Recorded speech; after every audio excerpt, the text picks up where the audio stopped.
Darkcast Network. Indie pods with a dark side.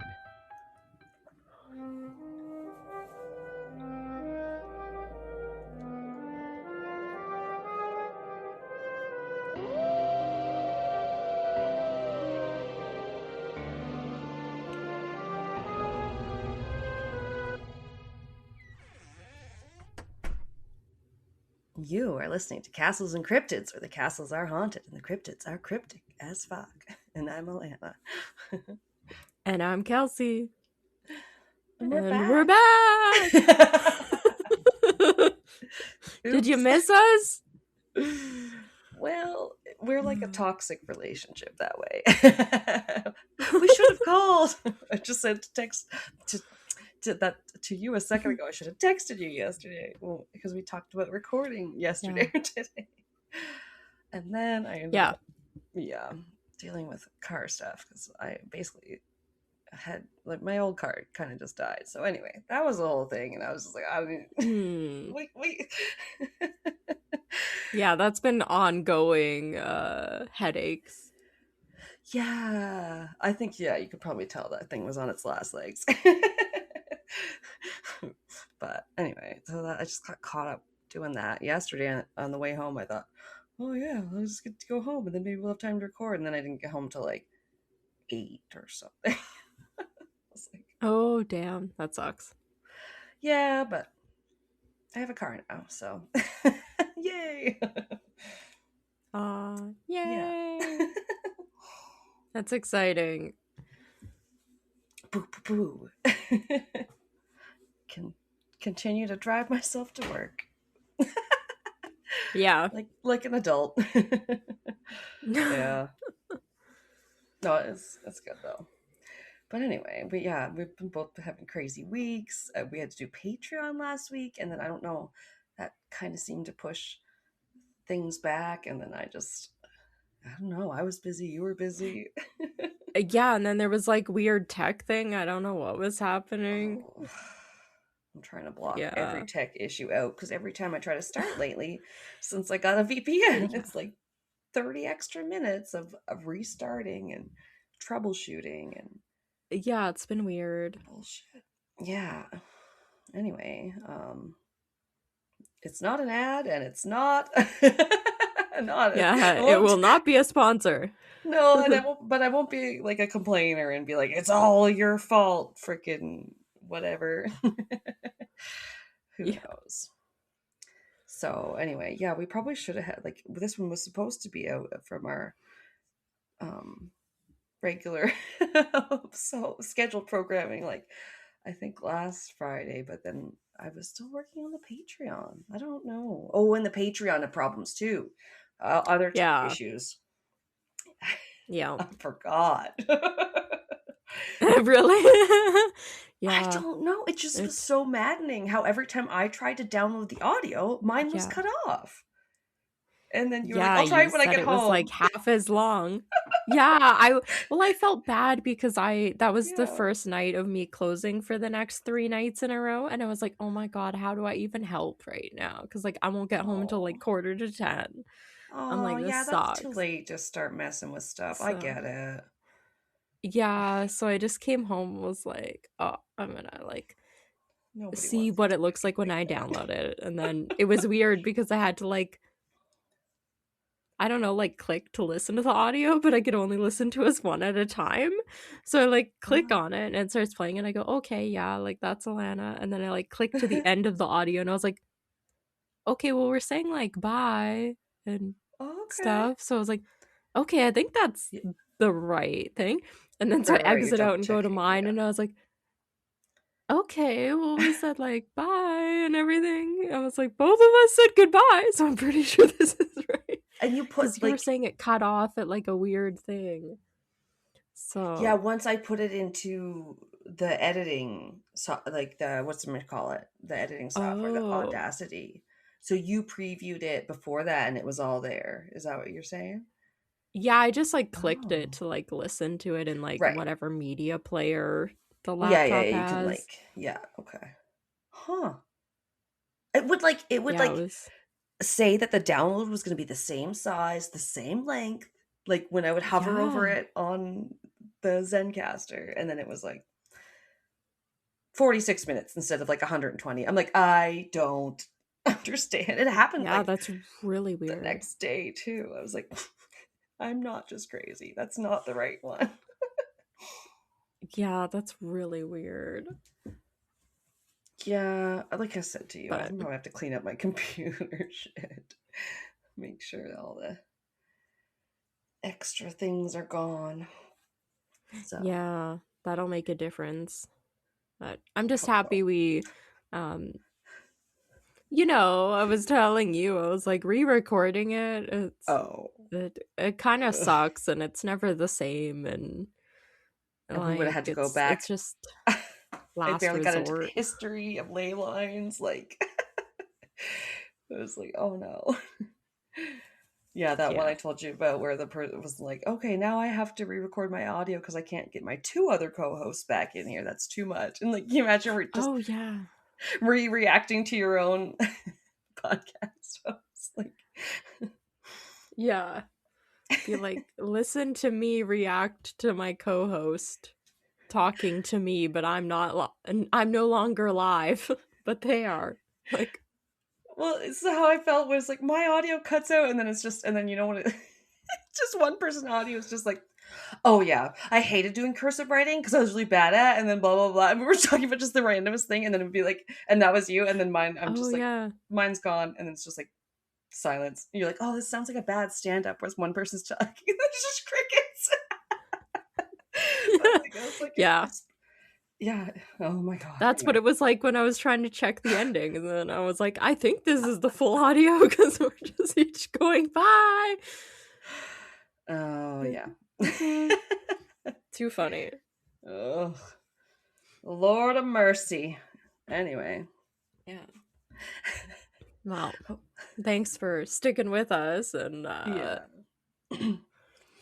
There's been a lot of people joining up on our like free Patreon, where you can check oh, out really? That's yeah, we nice. we put a bonus episode out where you could watch it for free on the free tier, get a taste. And yeah, I noticed we've had like Yeah. maybe 5 to 10 more sign up on the free level than I realized in the last little bit. I was like, oh. Oh, wow. That's nice. Welcome. Exactly. We appreciate y'all's interest and it makes me feel good, and having little nibblers at the Yeah. fishing rod is We like, don't oh. pay any of you to do that. Except Alana's family. We don't pay them? No, we don't. Yeah. That's right. And this is not a paid ad in They no way, are shape, or form. loyal listeners. Right? Oh my god. Y'all are the realist. Yeah. Yeah, so we're just ready to talk about stuff. I have things, like talking points that I have been like, I feel like every time it's like, We we're haven't just so needed. many. No, We're because we so haven't excited to talked. talk to each other. I'll put it all in like a Reddit. Looking too much at the word Reddit and things. Like we do those good Patreon ones where it's like Alana saves and like things we find on the internet that are super amusing. And there were things that I just knew you wouldn't have heard about as much because they're like trending on Reddit and things like that. Like, Oh, okay. wedding Reddit has had. Okay, there was this one, like the thing that I was like, oh, I want to talk about it. It came up on like 2 or 3 different podcasts Patreon. I was like, people are on the internet. Oh, damn. Well, it was kind of a bridezilla, and they named their wedding party Gemily because it was like Emily and I don't know, Jared or something. It was just like I've heard about Gemily on 3 different podcasts now.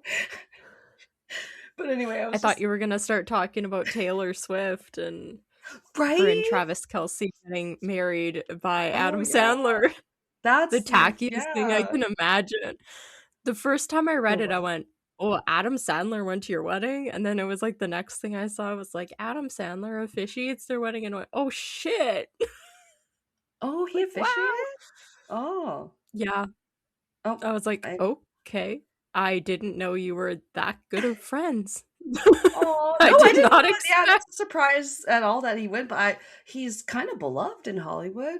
I hope he didn't wear his long shorts though. I hope he dressed up a little because he's known for dressing Yeah, like like a man his child. white t-shirt or his like jersey, always Yeah, wearing a but he's like jersey.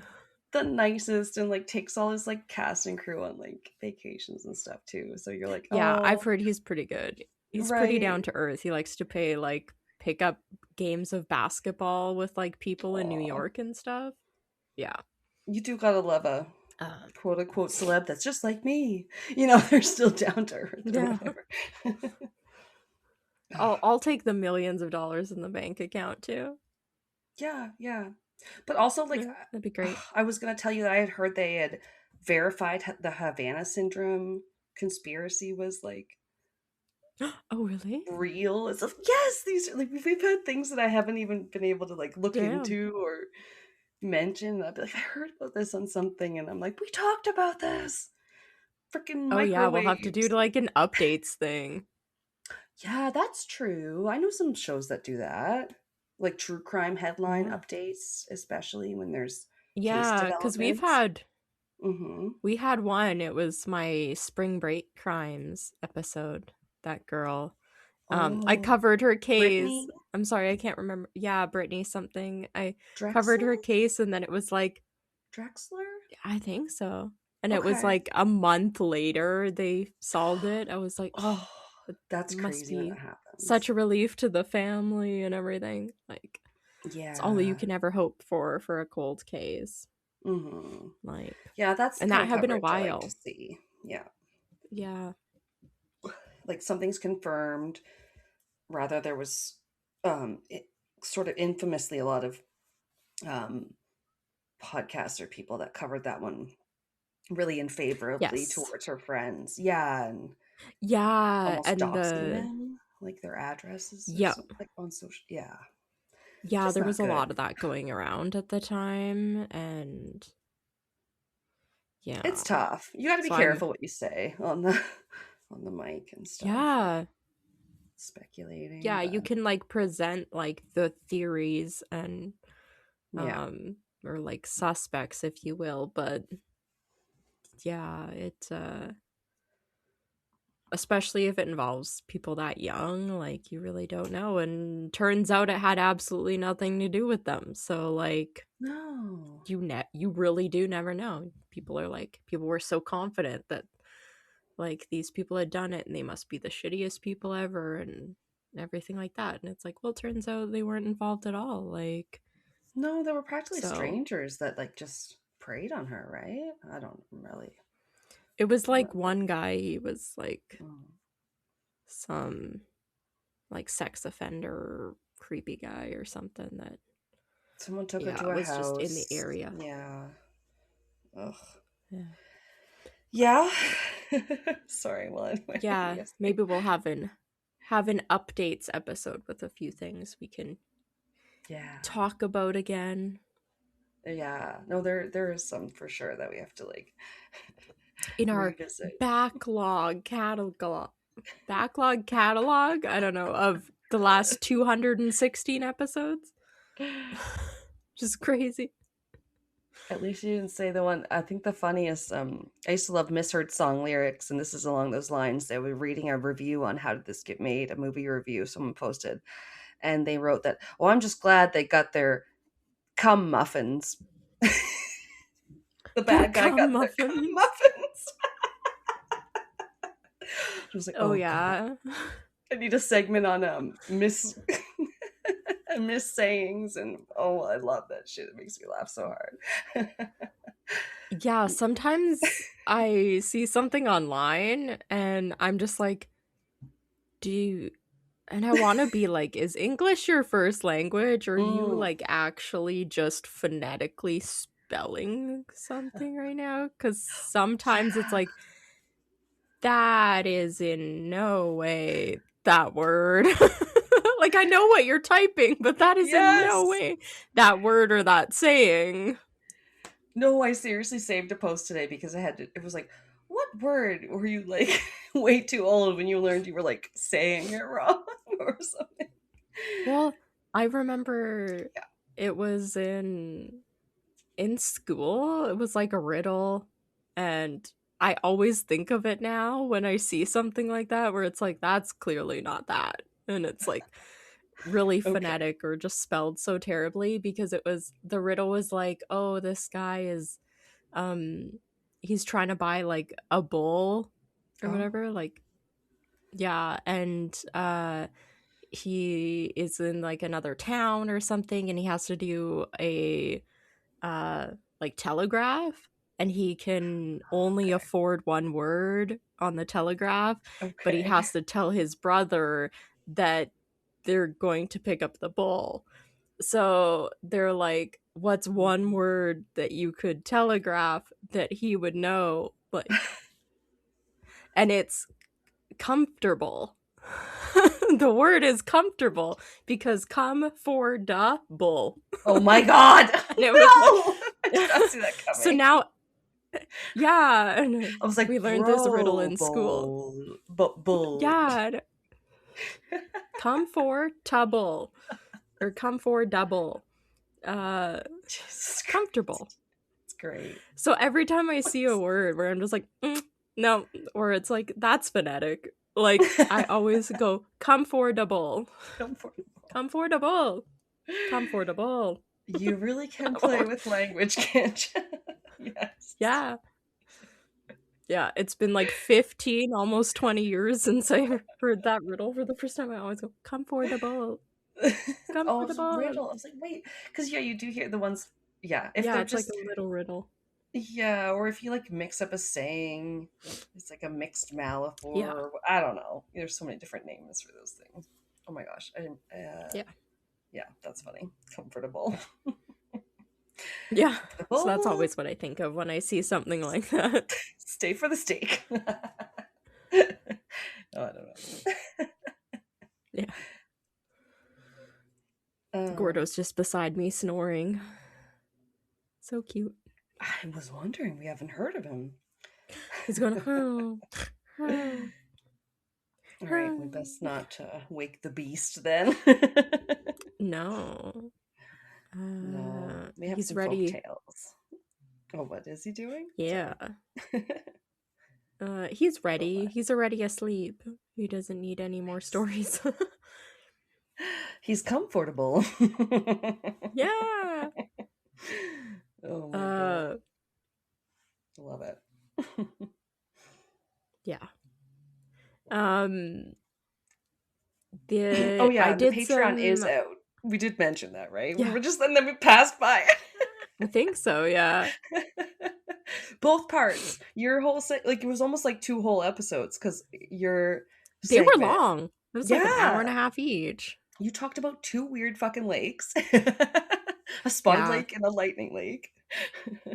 And all sorts of cool history with those too. And then my segment was also like an hour. So it's like, what the hell? Ley lines and Canada's Stonehenge. So go check it out, guys. Yeah. Sorry. I did some research on well, we wanted to do like folklore in Africa again, because it had been a while, and then I specifically wanted to do Kenya, just because in my family, I think it was my aunt, she lived there for about 5 years, and I've never had a chance to visit, but just with like growing up and having like all these different like artifacts and stuff that my family brought back with them, I always thought it was really interesting. So I was like, oh, I want to learn a little bit. So I have like some information. There's obviously like so much more you could talk about, but drone on for like 30 hours. Yeah, let's say they have a rich history. I guess absolutely. Yeah, so this is like tiny, barely surface level thing, and then I do have like a little story, because I like some of the stories when we're researching different countries and everything. Yeah, It's we don't have always any nice. proper like folklore stories for I don't know, not Canadians that are white. Like we don't have No. the indigenous folklore stories. We might know of some of our heritage ones from like Europe, I guess, but like not really. So it's Yeah. not the same. I don't think there is anything that's like truly um yeah, that's like recently Canadian. Yeah, and well, Just like I around don't North really America, think they'll there's say a like whole some lot that's like American either. Like I wouldn't say there's no. necessarily American folklore that Well, so wouldn't some be just like places taken from indigenous people that lived here exactly before we did. before, yeah, Right? yeah. But like, Yeah. there's like the cryptid places, the small towns, and they'll lean into their famous Yeah. cryptids and your Jersey Devils and your Mothmans and whatnot, Yeah. which is nice. Anyway, sorry. Yeah, so Kenya is um yeah, so this is like kind of backgroundy stuff. It's known, I guess, for its incredible diversity. It has beautiful landscapes. I saw lots of stuff with like really big cities. So Mm. like super tall, like skyscraper type buildings, all the way to Um, like safaris that you can do that's like straight out in the desert, and everything in between, wow, which I yeah. think a lot of people forget about. They maybe think Africa and they only think about safaris or only think about villages. I They don't forget, think like, about yeah, like the big variety. cities, and Yeah. yeah, and they have like rich economies and all that kind of stuff. I think people do a disservice in not remembering that like they are not what the World Health commercials you see only Oh, about like not starving kids and people needing right. vaccinations and please donate. Like Only representing the poorer regions. Yeah. Yeah. yeah, You do see the um pyramids, which is in Africa and Egypt. And then there's like, but then you never see the city beside it. They always take the photo where yeah, you just see the freaking desert or the whatever. Yeah. Instagram angle. Yeah. Uh yeah, so it's just like anywhere, right? There's people that are struggling Mm. and people that Oh, are yeah. thriving and everything in between. But it's got, All of us. I'd say, probably one of like the richest like cultural heritage Cool. that I see. I always think it's really beautiful when I see pictures, and I think like the feeling of community and everything is really big Yeah. in different tribes and everything. And I guess Kenya specifically has over 40 ethnic groups that live in the Holy. country. Yeah, so it's a lot. Um, yeah, very diverse, but they kind of all um, have some similarities and stuff, but there's still like a unity to the people that live in Kenya. But of these ethnic groups, like a bunch have their own languages, traditions, and customs that they follow. And this makes Kenya a very popular place to visit in Africa. And they I'd love to do. go. I really would too. I know a girl at work, one of our managers, she's from Africa. She's actually taking her, I think it's her two sons.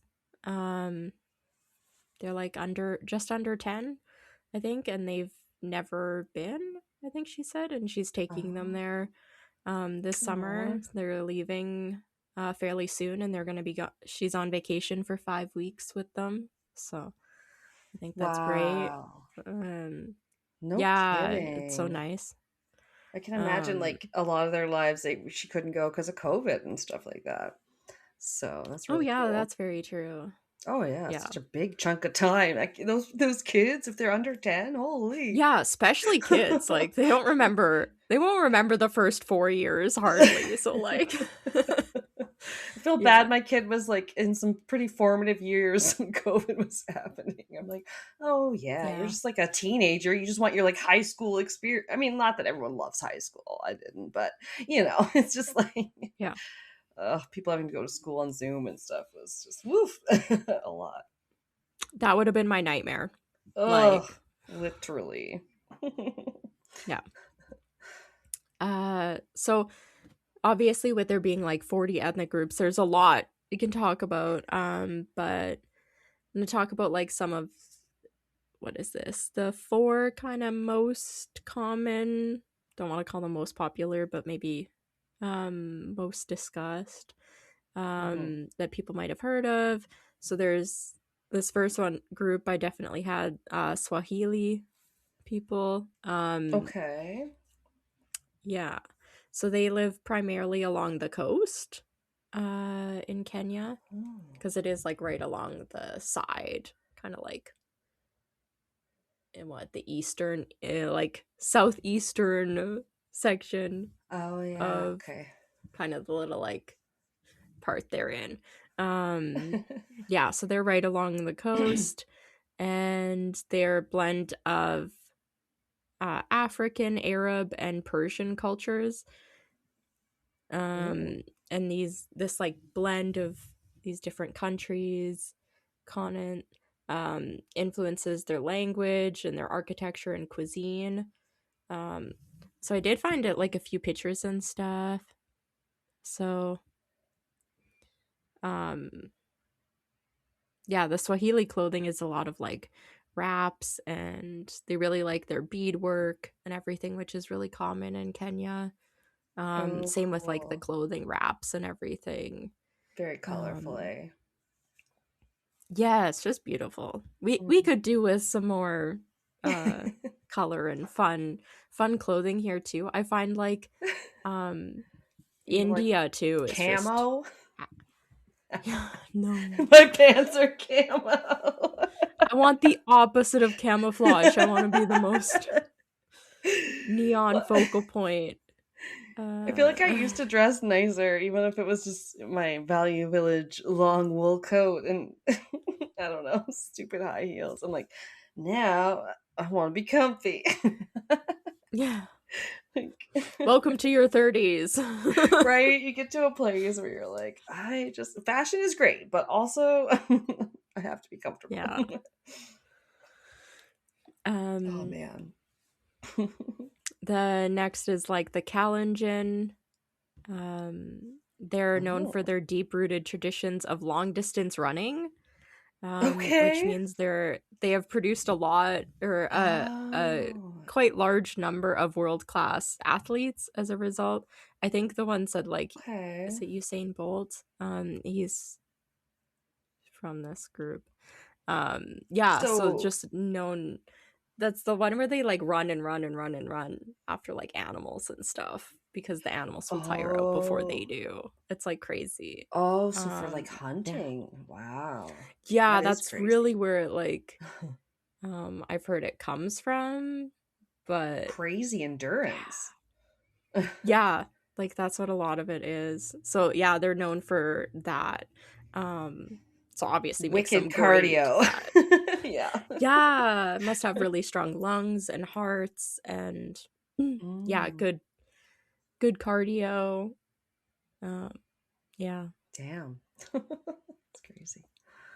The Kikuyu people, they have, I think I tried looking up some more about some of these, but they didn't have a whole lot. But it said they have a detailed initiation ceremony that they do for like boys and girls that are reaching their adulthood. Oh, And during okay. this ceremony, kind of like with other countries around the world, they learn more about their cultural heritage and like responsibilities they have, and like what adulthood means and all that kind of Right. stuff, Your which coming I of thought was age sort of nice. ceremony. Yeah. Yeah. Okay. And then this group I have a bit more about than the other ones. This is the Maasai. They're known for their really vibrant shukas, or these clothing wraps that they wear. They're almost like plaid, like a tartan kind of. Mm. Yeah. A lot of it's like You know your crisscrossing. audience. Yeah. Just kidding. Crisscrossing, intersecting lines and everything. They're known Oh, for cool. that, and they sell them. A lot of times they're red. Ooh, I love a bold And red. yeah. They're also really known for like just tiny intricate beadwork that they do. Oh, cool. They also have like very traditional dances and this pastoral lifestyle. Meaning they like follow. They're kind of like semi nomadic. Oh, so like if maybe kind of following the herds or something. I don't A really little know what bit, that like to a certain means. point. Okay. Um, yeah. And they're one of the few tribes that, like, in the 20th century here have continued their traditional customs and lifestyle, like more so than some of the other tribes have.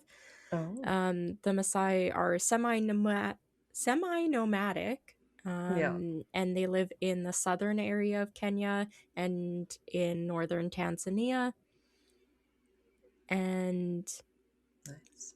as with other cultures, cows are like a highly sacred animal, and like really important. And they actually center their lives around the herding of cattle as well as goats. So they're really important to their lives. And Okay. I know that is important in some mhm, cultures. yeah, um, Interesting. the Maasai believe that I want to say like Enkai or NK, their god created cows specifically for them to like look after and like protect. Oh, Yeah. okay. And they Cute. yeah, I thought that was nice. And I was like, oh. Excuse me. Yeah. Um yeah, so they like protect the cows and they rely on them and everything for income through trading, for Right. other goods that they might need. They also sell their milk, as well as they aren't one of the groups that like won't eat cows or like Mm, they do eat the cows as needed, I guess. Um okay. Yeah, because but I they're think in still like they India still they hold might an not. important Yeah. Oh, sorry. yeah. They still Ah, hold like a really important place that's interesting because it is kind of weird how in like their lives. horses, they're in the same animal family. They're hooved animals like cows, and yet we Mm, don't. Maybe because we don't ride them around, we don't seem to like value them as more than meat and stuff. I don't know. yeah. It's kind of weird, but interesting. I I love a mean, cow. yeah, if people are hungry enough, eat eat I horse. can't. Yeah, I have the meat eater's dilemma where I'm like, I love beef and pork, and yet I also would like get in the thing with the little piggies and like play with them because I just love Yeah. like pigs are sweet animals and cows are those like I calves will lick your sleeves off with their rough tongues. yeah. So cool. Yeah, Like I'd a be a cat farmer. tongue. Yeah. I could play Yeah. at being a farmer at King's Landing, but not be a real one. Yeah, sorry. I definitely eat a lot less meat than I used to when I was younger, Oh, but okay. Yeah. um Like on yeah, my purpose parents or used to not really, just like over time. I just yeah. like yeah, learning more about like I don't know, even like portions, and then just obviously the last 10 years having to buy my own groceries. I'm more Yeah, yeah, conscious yeah. of the cost of meat. Uh Steak is so crazy expensive, but whatever steak I don't eat, like yeah. Pat will just eat. So I'm just always like, he'll eat it Yeah, then. I'm over there Yeah. being like, "Oh, this is one like giant steak. I can make this into 2 or 3 steaks for myself and some trimmings that I could add to a stew, and Yes. now I've stretched this one steak to like 2 or 3 Or meals, and it's like I buy the feel a bit big, better." yeah, the pork tenderloins, Yeah. and you can get them to slice them down for you. Yeah. That's what Pat would do at the Save On sometimes, and you're like, oh, okay, that's pretty smart. But Yeah. yeah, it's true. Uh, It's good to cut down for sure. But yeah. Um warriors in the Maasai culture are also very important. With men being trained from a young age to hunt and then as well as protect their families and the herds from predators that might attack.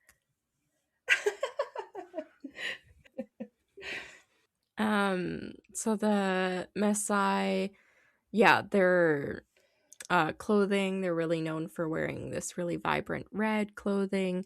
Right. It's helps symbolize their culture and is believed to ward off wild animals. Like, I think there was some thought to that a long time ago with like bulls and everything too, like charging at red and Oh, they all do that wave kind of the stuff red wasn't thing. there. Yeah. Yeah. They're colorful and intricately beaded necklaces, bracelets, and other jewelry is popular. It's worn by both like men and women, and they're really, really intricate with each color and design carrying different meanings. They can even be used to represent or tell a story. And Okay. wearing more of the jewelry or having more colors can be a way to represent social status as well as age and resilience. And traditionally, people of a higher social status will wear more colorful and elaborate designs. And Okay. um, yeah, they make this jewelry from many natural materials like wood, bone, as well as metal and glass. And then they also fashion it out of like different animal parts. So like the bone. And then I actually have necklaces that have like porcupine quills that are kind of crazy. That were From my aunt's. where? I can show you. Oh. They're from Africa. I took pictures of like all the stuff because I have some stuff. Oh, they have Here. porcupines? I thought you meant someone like be like, because it sounds very much like the indigenous people here with the beadwork and the carving and stuff. Yeah. She's So oh. like this is the one necklace. I have like 3 of them. So it's like Ooh, the real, and they're very, very like spiky. pointy. Gordo wants to sniff it. And then it's got like the beads and everything. It's very Black Panther. Um yes. But Yeah, like it's you could African like porcupines? Or like what the they have heck? porcupines. Yeah. Damn, it's very pointy. It's Oh yeah, very, they're very very, pointy. very pointy. And then She's rummaging. yeah, I took pictures of all this stuff, so it'll be Oh, on the yes, website when we post the episode. You guys can right, go right. look at like some of the stuff I have. I'll post 'Cause it I for the have 2 a listeners that lot. are on Instagram also. No, just kidding. Yeah. So I have like bracelets. These are like Oh, cool. hair picks. And that's like Oh, the woven beads. Yeah. Yellow, green, yeah. red, black. Is the Yeah. Edmonton And Gordo's foot. team? Here's Gordo's foot. Oh. Oh, don't touch the laptop, buddy. You're gonna close something. Oh, Yeah, and there's a- like one a that's paw just came like into view. the like woven reed. But yeah, these Okay, are like yes. hair picks. Oh, yeah. It does kind of look like And then a this fro is pick, a wooden fro pick or something. yeah. And then this they always told me was a wallet. So it like you put your money Okay. inside of it and then this part like goes inside. But it's also like it's just Oh, it like fits inside the other. the Yeah. reed. Like but it's like purple and yellow Oh, and a just woven beautiful sort colors. of. Yeah. Yeah, Like because it's broken in the one zigzaggy. part. It's like damaged. So yeah, That's because so this stuff is very interesting. old now. But like, yeah, it's interesting that like the different indigenous people of different places sort of will have some similar Yeah, like beadworking, or like I feel like I have a purse that someone that gave me they've that was from the adopted. Philippines that had like a woven pattern like that, and I was like, you know, Yeah, like the way you see like, yeah, if you have like a wooden chair and then you have like kind of the woven like seat made of whatever reeds or whatever the fuck. Yes, read. Well, I think but a yeah. lot of this too is like my aunt, she owned a craft store here. So like she was always into like homemade things and Cool. all that kind of stuff. So I feel like, yeah, was always interested in like what people were doing and like the effort that was going into stuff. So like this one was always cool. This is like a necklace. And it is actually a letter. It's a Zulu love letter. And it says and they have the translation, which I always thought was kind of funny. It says, I know you have no cattle to pay Labola with which to exchange for a wife, but I will wait until you got it. And that's what it says. And it's like spelled in beads, like, but it's like in their language. Like a bead, what do they call that like language letter. they use in the military or whatever? It's not coming to me right now.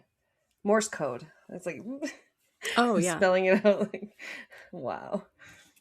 That's and crazy. then like this is one of the bracelets. Oh yeah, it looks like beads also or some. Yeah, and they're teeny tiny beads pattern and so colorful. Then these ones are like flowers, like tiny flowers. Ooh. I always liked going to the little stores, like your 10,000 villages, or we had one back home that was just called like Cultures or something. It would have like worry dolls, but these are didgeridoos, and like all different cultural like traditional work and stuff. But these are like the tiniest beads. Like they're so tiny. They're like like barely bigger than like the eye of a needle. Like they're so small. Yes. I feel like they call them like seed beads in like maybe some of the Native Americans. I don't know, because like the size, is like so smaller than most seeds. Then this one's like a belt. That's like cool pattern all the way across, and then like you like tie it. Colorful pattern. Yeah. But and then I have a bunch of like wooden carved statues and stuff. Mostly of animals and everything. Just kidding. And I have we might have to do a show and tell now. Rings. I know. Such a great visual medium, isn't it?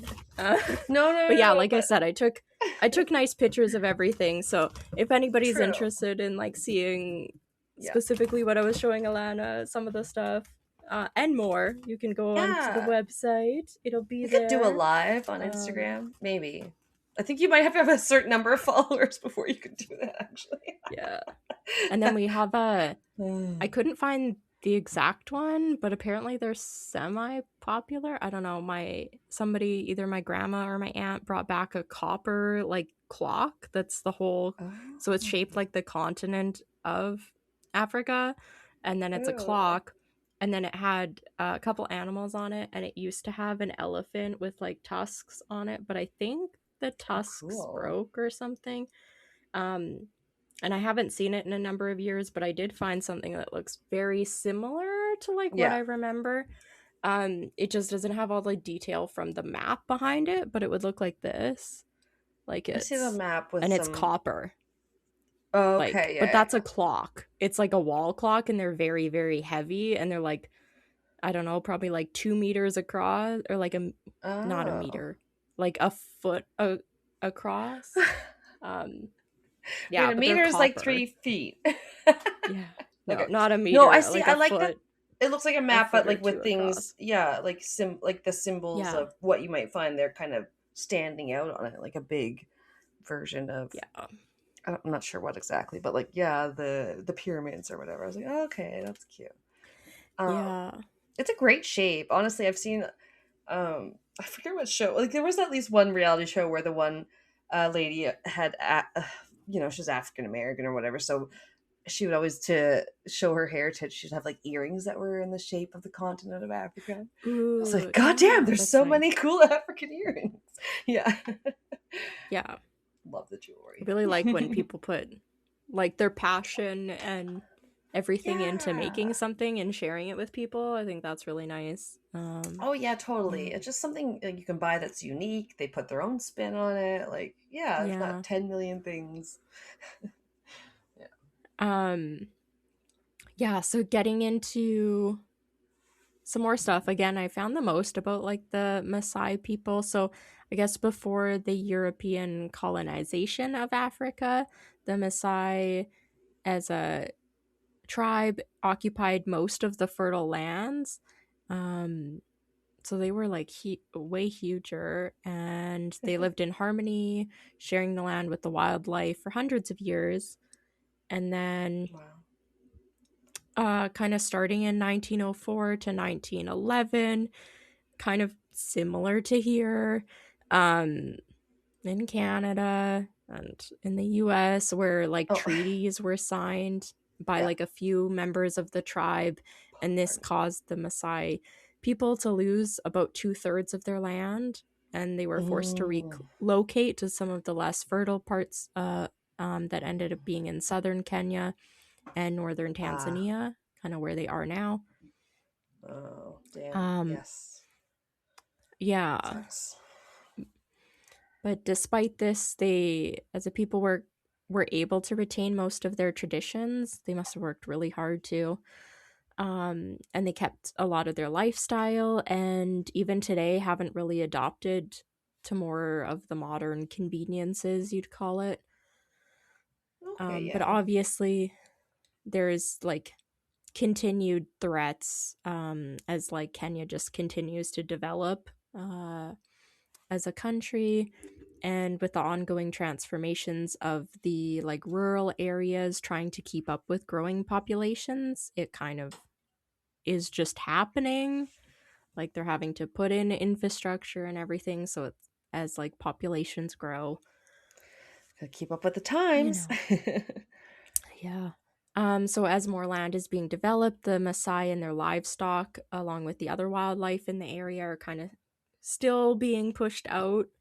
Um, yeah. Uh, Damn.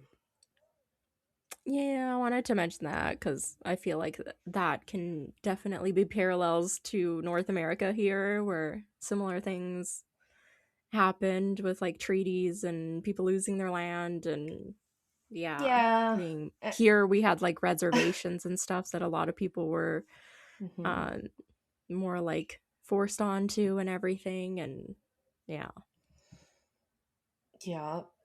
Not the least of which was the places they were like, yeah, they called it the Trail of Tears. So many people died being Yeah. relocated. But yeah, it was definitely not just us. Britain Yeah. colonized a lot of places too. We learned it from Yeah. our ancestors. Yeah. Jesus. Yeah, but Kenya specifically, I guess, its history is preserved pretty well in a bunch of archaeological sites. So there's an old city of, oh shoot, I should have looked up how to pronounce this. Sorry, I'm just trying. Now I'm watching a video. I'm trying to just say the word, please. Oh, okay, I got it. That's so funny. I was So like, it's oh, good, I have to be anyway. Sorry. yeah, apparently it's like a World Heritage Site or something as well. Oh, UNESCO? Yeah, so it's like Ooh. the old city of Gadi. Um Apparently it Oh. was like just, I don't know, I just read it was like up and abandoned like by all of the population in one day, Ooh. but it was like a huge thriving city of like 2,500 people. And it was Mm. located along the coast. Uh so Historical like that's been, mystery.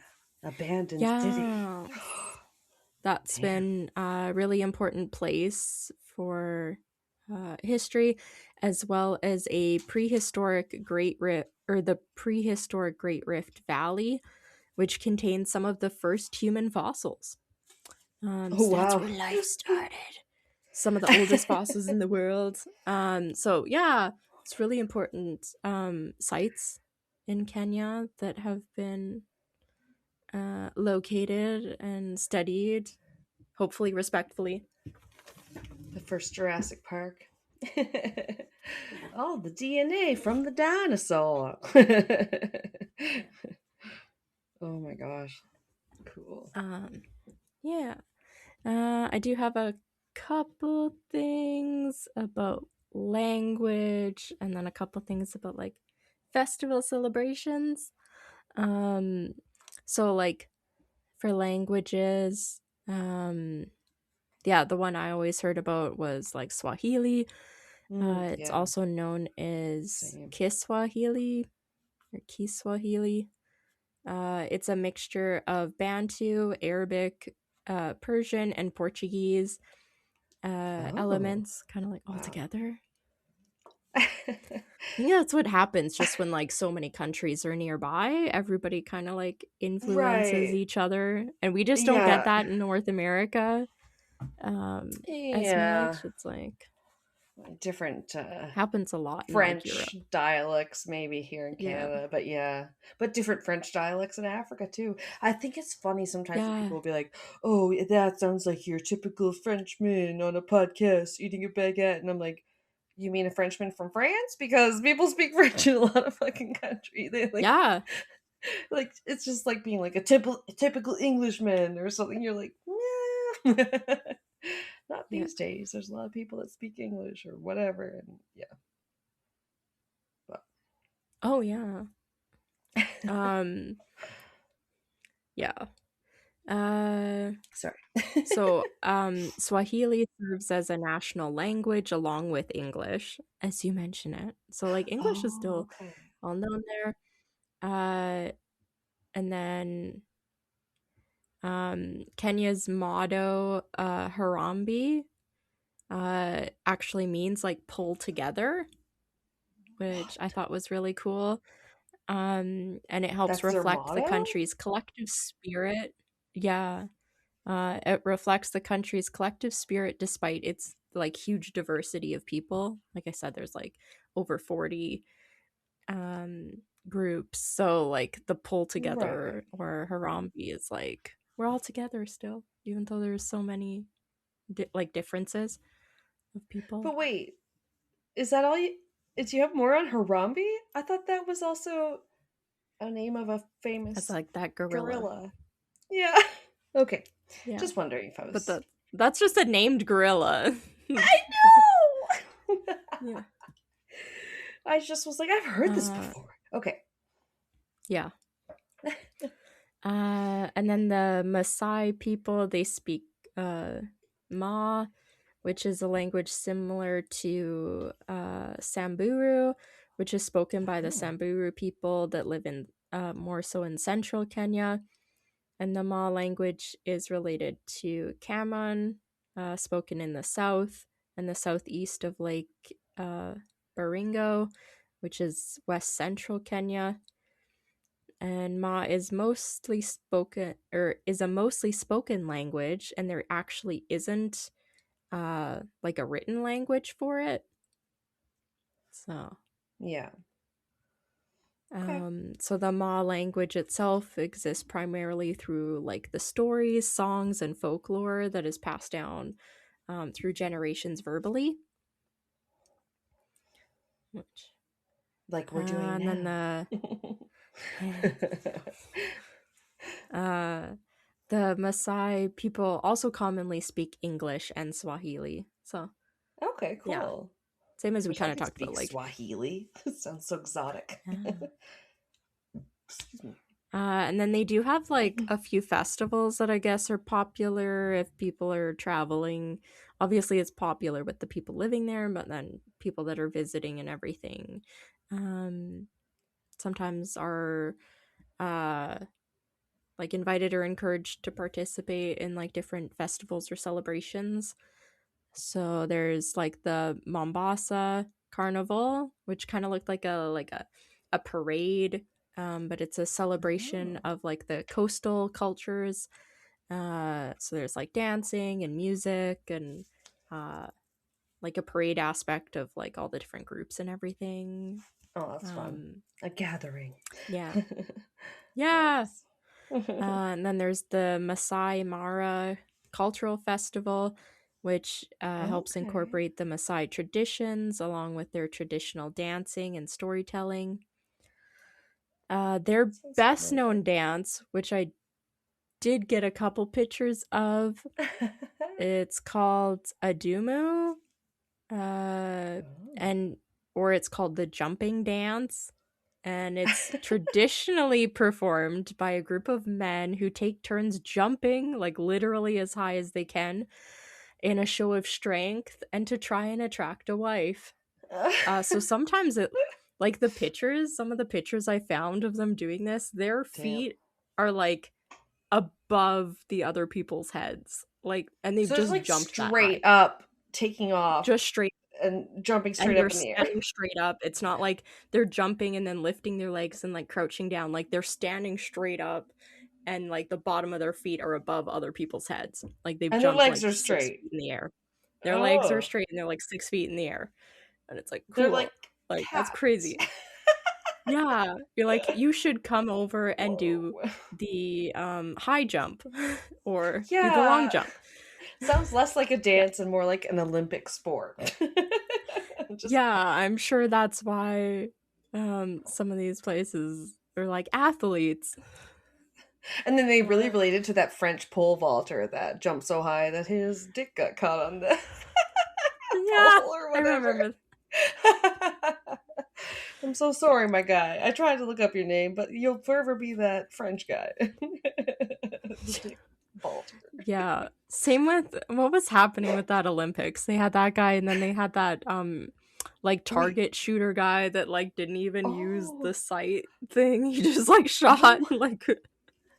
I don't know that one. Oh, people are like, damn, like. He didn't even use half the equipment, and he got like gold. Like, what the fuck? He just walks over and he's like, poof, and it's like, oh. Can we do an episode, even if it's not, like paranormal or whatever, where it's just like infamous Olympics that happen? Yeah, we talked about that. The history of the Olympics. Oh, yeah. There were some early ones that were fairly wild. And I'm sure it fit a crime when you were like feeding people brandy and stuff and keeping them on the race. Have some strychnine and some brandy and get back out there. Yeah. Oh my god. Yeah. So another really popular festival is the Rift Valley Music Festival, which is a blend of both local and more international music. So there's like bands that are like touring and everything that go. It looked like a huge, like hundreds of thousands of people must attend. I looked up pictures. It looks like any other music festival you've seen. Giant stage. It just happens to kind of be surrounded by sand and like dirt. It's just like how we ended up talking about Glastonbury and the ley lines. Yeah. And as soon as you said music festival, I was like, I thought there was something like that. Yeah. Yeah. Kelsey's more into the scene. I do. I like music festivals, even though I've only been to 2. And one of them was here in our city, and it was 1 day, but the other one was 4 days, and it was glorious. No, you're a great lover and appreciator. Different kinds of art, music, film. I love it. I do.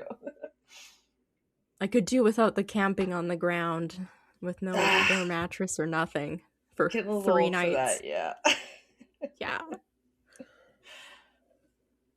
Damn. Yeah, so anyone wishing to travel to Kenya and visit according to these travel websites I looked at, are typically welcomed and allowed to attend these events. I think. Typically. Cool. It did mention some things to keep in mind, that in Kenya there is a deep respect for like elders in Kenyan society, so showing them like deference or like deferring to them, such as giving them your seat, or giving them first, or greeting them first, as a sign of respect. So like always just deferring to them. Obviously, like dressing modestly, especially in more rural areas and along the coast, would be important. And yes, when I like this sharing deferring to any, your elders. We don't yeah, seem to do that so much all the time now here.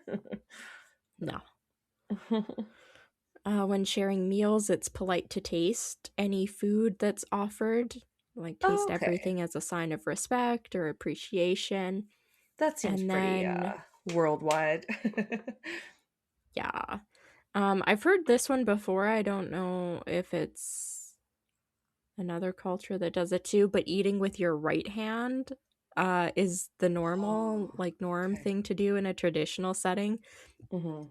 Um, Because the other hand might be the yeah. poopy hand. I think I've heard that somewhere, some Yeah. culture or another. Yep.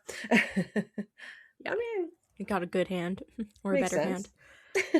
Um, Yeah, we do wash our hands now, but still, it's cool. yeah.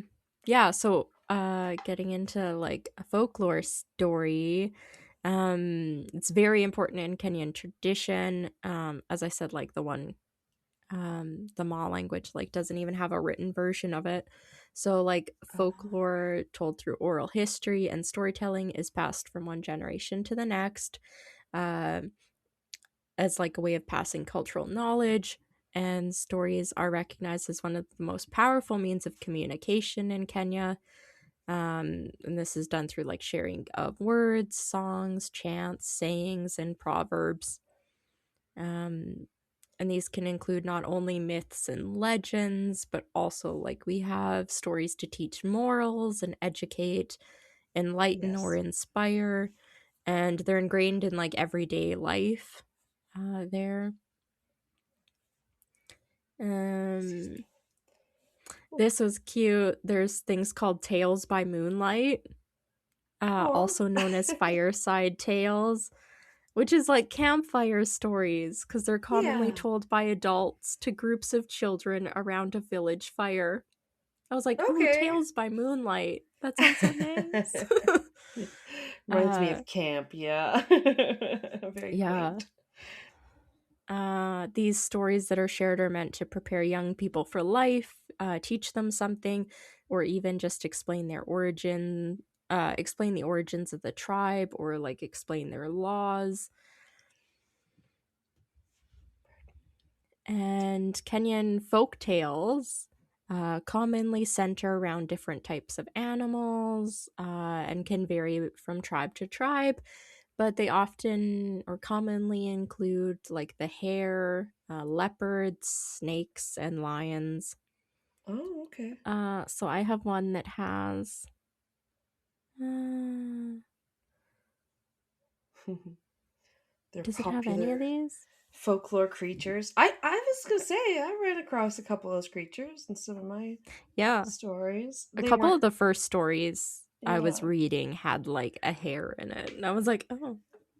But I found a different Ew! Don't you one. hate when the story you're reading has a hair in it? You gotta pick it out. Yeah. Just kidding. Never mind. Sorry, I'm so dumb. No. I had a couple stories with that too, but mine. I don't think they were not specifically Kenyan. May have come. Yeah, Mm, I'll double check. So I was like, oh, interesting. Maybe yeah. these are just like powerful sort of animals or whatever, you know? Mm, yeah. So Perfect. I have a. This story's like a little over a page and a half, maybe. It's called Why Zebras Have Striped Skins. Ooh. Yeah. I love the hook of the Um, title already. Why? Why do yeah. they? Is it a So this myth? was from. Hold on. Oh, well, I think that's where I got the story from. John Timon.com.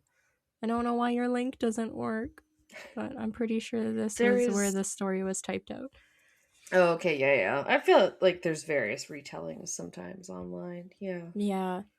for sure. So it said long ago, before people started taming any other animal apart from the dog, Oh, it was interesting. said that donkeys could also be tamed. Oh. Good We're luck. gonna tame that donkey. Yeah. It's gonna smack This that rumor. ass. Oh my god. I'm done. I'm sorry. This rumor was told by one man who went to the bush to hunt. After killing the animal he had hunted, he found that it was very heavy for him to carry alone. Oh. So he decided to find a way by which he could carry his prey. And as he was thinking, he saw a donkey pass nearby in the bush. All of a sudden, an idea came into his head. He thought if he took his prey and put it on the back of the donkey, it would help him carry his load. Whoa. He's like the Yeah. OG guy that's like, a donkey can carry this. Yeah. He's the origin of the term pack mule. God, probably. Wow. So he went after the donkey, and he put the load on its back easily, for it did not attack him or run away. Okay. He led the way until they reached his compound. After unloading the donkey, he gave it food, and it ate with appreciation.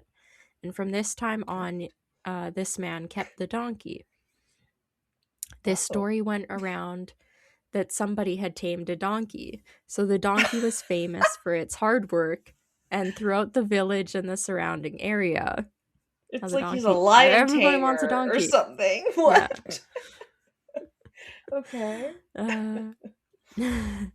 People wanted to satisfy their curiosity, and they soon set out to hunt for donkeys and use them to carry heavy loads. Oh, okay, right. So they're not like hunting them to kill them. No, they're just gonna use them for manual labor. Hot damn. And then there were no more wild donkeys. Yeah. Oh. Donkeys did not know what was going on, or what was going on up to this time, but they came to understand only after most of their friends had been taken away. No. Oh my God. They started to hide deep in the bushes, but all was in vain, and people had realized that donkeys were very useful animals. So they made special efforts to hunt them down wherever donkeys could be found. Okay. Yeah, like you said, just wild donkeys roaming everywhere. Oh. Shrek, help me! They're coming for me. Oh my God.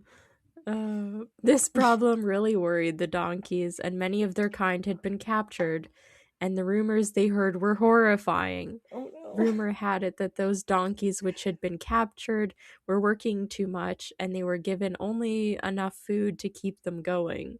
Oh no. They've been enslaved like the horses. Yeah. Hopefully we treat them a little better now, us horse people. Yeah. This was indeed frightening, and the rest of the donkeys decided to act quickly, lest they become victims of circumstance like their unfortunate friends. Indentured servants. Yeah. Damn. It's like a donkey uprising. It really is, because then they therefore held an impromptu meeting. A meeting of the donkeys. I know. I was like, I liked donkey this story revolt. When I was reading it. I was like, these donkeys are unionizing. Yeah. We should do an episode, Animals Against Crimes. It's like, there's one about an emu war. They tried to get rid of they had too many emus in like Australia. And then also I think they tried to kill out coyotes, and coyotes were like, I think the fuck not. Yeah, probably. Those things are crazy. Like cockroaches. Yeah. So the donkeys held a meeting. Here they discussed what should be done about the whole problem. Okay. And one donkey suggested that they should seek help from the hare, since he was known to be cunning and clever. And all agreed that hare should be asked for advice. See, now I was like, isn't there a hare in my story? Yeah, but he seems like a trickster. He sounds like a Loki type there when they're describing him. He's cunning. Yeah, a little bit maybe. Yeah, does that mean cunning, he's out for resourceful? Himself? Yeah. We will see. Yeah, so the next morning, the donkey representative went to see Hare, The donkey who was rep. only Okay. too willing to help. Hare asked him to tell all his friends to come to his compound early the next morning. This they did, and when they arrived, they found Hare with whitewash in a huge can, ready to act. As the donkeys were not fast enough in thinking, they wondered how whitewash would have anything to do with their problem. And Hare decided to explain, but they seemed rather stubborn. And nobody was willing to be the first one to be experimented on. What? Uh, I thought whitewash was when you finally, like kind of painted it outside white. Is that yeah, what we're talking about here? yeah. Oh. Finally, one donkey volunteered and stepped forward, and immediately Hare set to work. He started painting stripes of whitewash on the donkey's skin, On the and soon the donkey. donkey had black and white stripes instead of being plain black or gray. See, you already Oh. forgot the title of this story. I was like, this is a fence. This is what you do to a fence before the term took on other iterations as, history moved on. Whitewashing took on an entirely new meaning. So I'm just like fascinated. Sorry, I'm hanging on. But yeah, I don't know that I know Yeah, what's it's a going cute on little exactly. story. Okay. As the first donkey was painted over, the other donkeys admired him, and they all started wishing they could look like their friend. Oh gosh. The moment that followed was full of struggle and scrambling over who could reach the paint, or who should reach the paint first. The warning from Hare that they should be careful went unheeded, and hence the struggling and fighting continued. Uh-huh. It happened that after a number of donkeys had been painted, one donkey pushed to the front with such force that he stepped in the bucket that contained the whitewash, and the bucket overturned, pouring out all of the paint. And this was the end of everything. The remaining donkeys were helpless because they were the unfortunate ones. Poor unfortunate souls. Okay. Why? Yeah. Because they didn't get painted? Yeah. Hare told them that he Okay. could not help them anymore because the fault had been theirs. And so, although the aggressive donkey was cursed for his bad act, nothing was done for their betterment. For the spilt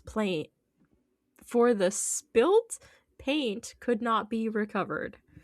Ooh. Almost like Yes. spilled milk. Yeah. Hence, those donkeys that had been painted were safe from people's reach, and they were the lucky ones, and changed their name from donkeys to zebras. And Not this a name set zebra. them apart. I want to be a zebra. Oh god, I love it. I love that accent. Yeah, this name set them apart from the unfortunate donkeys, who after this were all captured by men and taken away to work for them. Damn. They were less fortunate, Donkeys. and that is why they continue to be known as donkeys. That's the end. I mean, they're known for being loud and almost complaining. Hee-haw, hee-haw. Yeah. Do you ever? Oh my god, I forget. There's like a comedian who is he from somewhere? Anyway, he must be. He okay. He compares Canadian swearing to sounding like a donkey. Maybe Really? maybe it's someone who's like a Why? Canadian or like a Russell Peters or something. But he's like basically like it's like when you swear you guys sound like donkeys, like how to be like hee haw, you're like fuck off. And I'm like, actually, yep. It's pretty accurate. It's the what do they call that? The inflection? Is that what it is? Yeah. Oh yeah, so that I would say that's a strong inflection on the fuck off part. You gotta hit that off hard. Yeah. But I was That's like, great. yeah, he's not exactly wrong. Yeah, that's the thing. I heard I don't know if we've talked about it before or if I've said it before, but I feel like I've never really said like a in my life. like, hey, like it's Canadian, No. I've never done it any way other than to be ironic, like, but the amount of Yeah. times I'm sure Doesn't where come I've said, naturally. I know, hey, or like, I know, hey, Yes. or that's right, hey, and maybe I just don't say the H part not enough, Well, and I've then wondered if people that is a mishear it. regional thing, because I kind of thought I noticed when I moved to the west, more to the west coast here, in the western Oh, provinces, that people say "hey" and not "a." But like you'll get a lot yeah. of regional differences and stuff where, oh yeah, there's a lot of rural like accents in the Maritimes and stuff where we just kind of Yeah. sound a lot more like, um, you can get that insurance and give me that potato, like. You, Oh, really?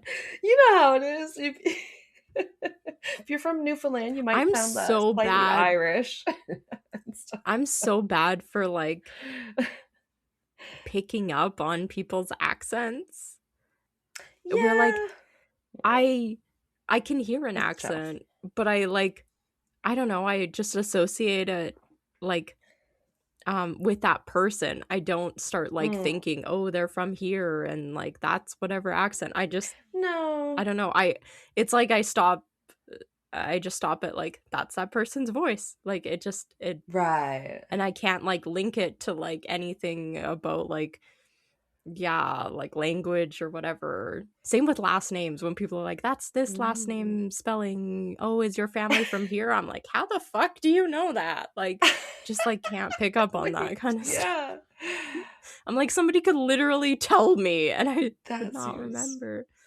Yeah, Like, knowing. Yeah, I don't know like a lot about the last names or genealogy, maybe, but I don't know. Maybe yeah, it's just like when sometimes you people are like, oh, that move to spelling region. means you're from this Yeah. area of this place. I'm Oh, like, how the fuck do you just like know that? Or like, oh, your vowels have whatever. Are you from this area? I'm like, what the fuck? Like, oh my god, am I just dumb? have Like, you ever been to the Maritimes yet? We gotta take you still. I think that's the no. problem. I think you might The notice once you're furthest I've been is with like yeah, like the once you're furthest around a I've bunch of been is people. like Toronto for a layover. So I didn't Oh, leave the airport. and I laugh if people say they've been to the East Coast and the first they've been is like Ontario. I'm like, that's kind of the middle to me. Yeah. That's the So mid okay, coast. the mid coast, Yeah. yeah. I've But been to yeah, the mid it's coast airport. weird. Yeah, I don't know. I would just notice certain things. Like one time we had a person that started in our school when I was still living in New Brunswick, and I was like, I think she came. Yeah, she came from a Western province, and then I would notice she said certain things differently, like just different, a little bit of different pronunciation, or like she said like pack sack or something, where we were like, you mean a backpack, or a book bag, or that's Oh what we call yeah, it, a I've book heard bag. like Yeah, different yeah, where is terms. it that calls it Yeah. like a rucksack? And I'm like, no, thank you. Yeah. I feel like I've read that in No, books. I'm thanks. like, is that an American thing? Yeah. I think so. Yeah, book bag, we would say. I don't know. Packed lunch, bag lunch. There's all these like different terms. You're like, oh, you might My niece used to call it a pack back. a pack I got my bag. pack back. It's so funny. You're like, Oh okay, yes. get your pack back. Oh, instead of a It's pack. like, Okay, yes, yeah, I like that. yeah. It's You're like, but if you start doing it enough, like you're gonna start calling it a pack back. So I had to stop. adorable. I was like, I was just gonna be say, speaking like there's. my 4-year-old niece. I got my pack back. What are you gonna People do? would be I like, what? literally heard. I heard an adult guest on a podcast today, and they're like, I can't say specific, and they kept saying it like Pacific, and I was like, hey, it is what it is. Some words are hard. Pacific. Yeah. Oh my god. As you guys know, when we try to record, as sometimes at the not best of times for us, we're like blah blah blah. Blah. Oh Or my 11 o'clock at night when I Is it? You made when me I'm think it's powering. 11. It's 10 after 10. No, Oh my god.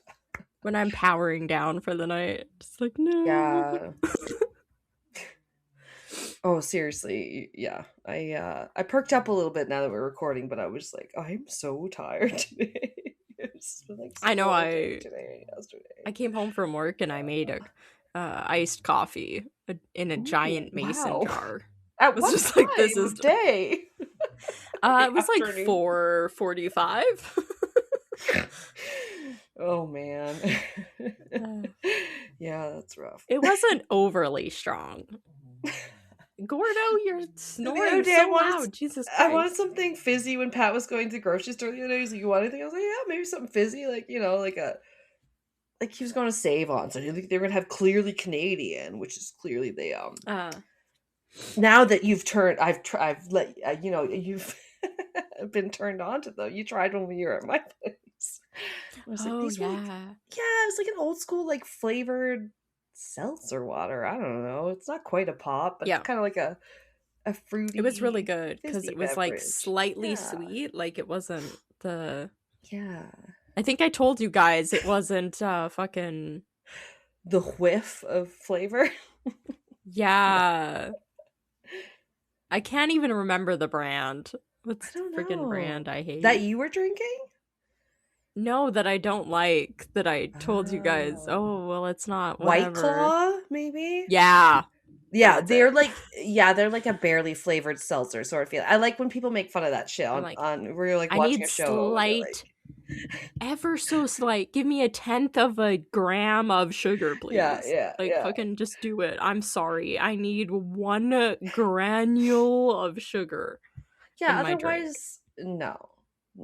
It can't. Because a seltzer with no flavor is disgusting. It can't taste like I'm chewing on the rind of the flavored fruit. Like I'm gonna go it's like a watermelon passed in this room and we got a whiff of it. Yeah, I love people's stupid descriptions of like the barely there flavor. Makes me laugh. The thought of watermelon on a Sunday afternoon.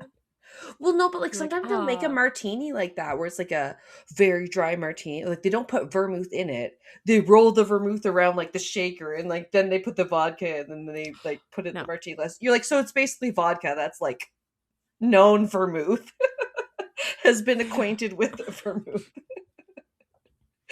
I don't know if I've ever had one, but there was like a whole trend for like a couple years where the fancy like bars and everything would do those smoked drinks where they would put the drink in like the dome and then they would like pipe in like the mesquite smoked flavor but those ones I feel like actually worked, but really? I don't think the other things worked. Yeah, that seems like a fancy restaurant trope to me. Like it is. It was on Bar Rescue a lot. They're like, we're gonna make everything smoked. I don't mind like a fun like flourish. Like remember we were in Vegas and you took me to the mafia thing, the bar that was underneath that little speakeasy, the hidden speakeasy. Yeah, that was cute. That was a real highlight, man. And they served the drink and it like I had to open up a little like book that had a secret compartment. That was really fun. Oh yeah, and there was like hollowed out. I forgot about that. It was so cute. Well, there was some moonshine with the tour, so I'm not surprised. I think we had like four tastings of moonshine. Oh yeah, you were a champion. They were just like giving us shots, like, and this is this one, and like, and I was dying because I hate shots. I was gonna say, yeah, not like we're getting a bit old for shots, but it was fun. Oh man, yeah. Oh, another trip soon. I got plans. I got nothing officially on the go other than Mom being like, "Gotta go to Scotland." I'm like, I gotta save up some money. Yeah, my mom's always talking about going. Yeah, to Europe, to Scotland, because that's where her family is from, and then my dad wants to go to Norway. This is the problem. Pat wants to also go to Sweden. Okay, Scotland, Sweden, Norway, like Scandinavia is super expensive. So is the UK. Yeah.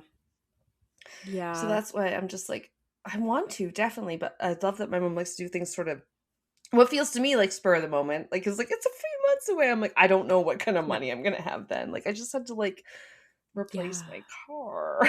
Like, but that's the thing is I feel like you have to shop around and you have to find a place with really good like train connections and you're fly good there at shopping around. And then and then like have a different fly in point than fly out point and pick the cheapest places to fly into that have like good transit to get to the places you actually more so want to go. Yeah, and you know what that is? That's the frugal Scottish in us, where we're like, we don't need to spend more than we have to get done what we need to do. Yeah, that's my parents being like, hey, we can, as long as the hotel room is clean, we don't care what it looks like. Let's spend more money on like our activities and like shopping and stuff than like where we're staying, because we're only gonna be there to sleep. We're not gonna like hang out in the rooms. So yeah. Similar, hotel room, cruise ship. You're like, you're probably not gonna spend a ton of time in there, but makes sense. Well, we just spent an hour and a half doing your segment. I think mine was like almost 5 pages, or about 4.5 pages. So yeah.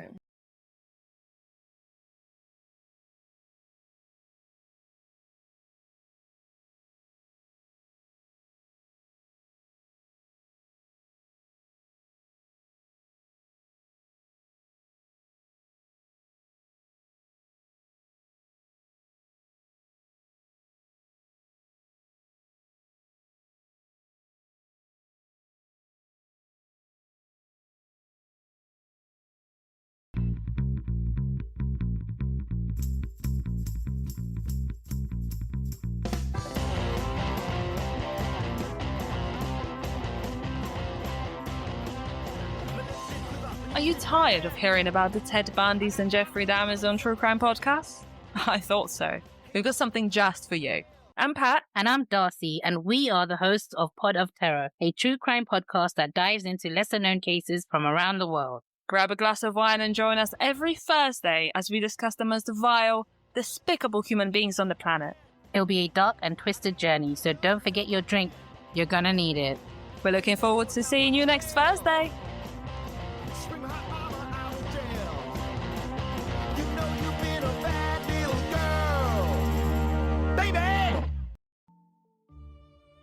Hello. I'm Courtney, and this is The Book of the Dead, a true crime podcast based out of New Jersey.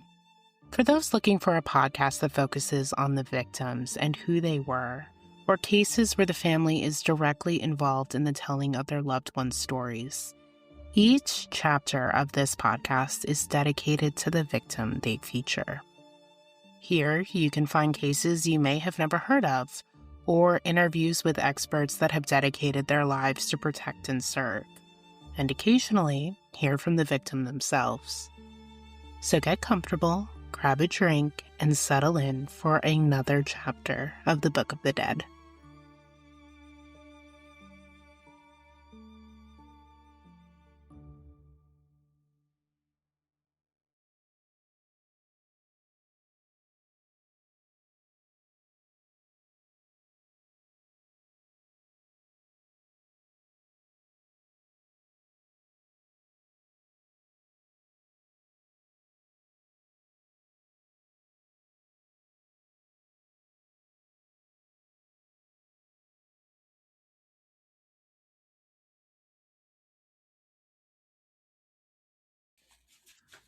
One of my favorite parts of the last Patreon one was when I was editing, and then I was, which, to be fair, I use the term editing lightly. I was,